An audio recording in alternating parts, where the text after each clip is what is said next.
Janet and I have been at Sugar Grove since 2009, and I've been teaching in a class that's called Bridge Builders. We meet over in room 303.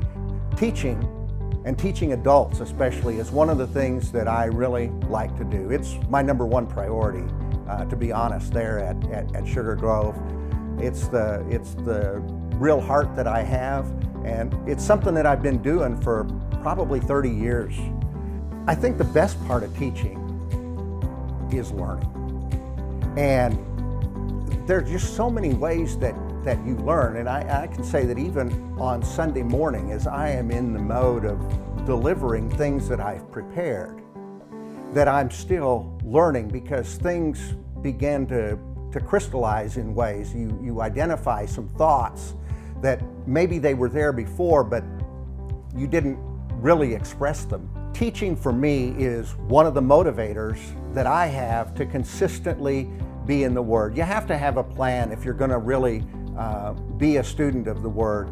I'll start by looking at the scripture text that we're going to be using for that lesson, and begin reading that and allowing that scripture to sink into my mind, sink into my heart, in order that I can come to see the things that are in there that God might be trying to open my eyes, open my mind to see.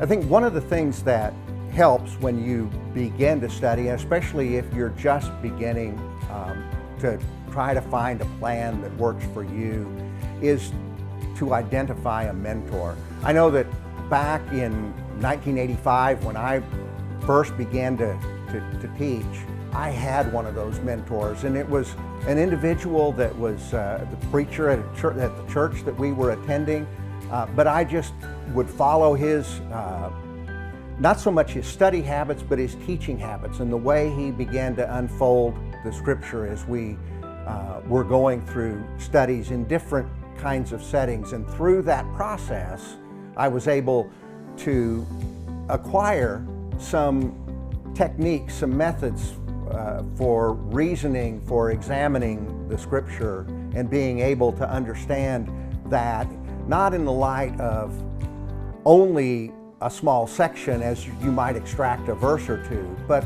really in light of the full text of the gospel. Often we come into a time of study with a lot of preconceived ideas, and you can't be afraid to find something in the Word that's going to challenge the ideas that you came in with, and be prepared to let the Word change your mind.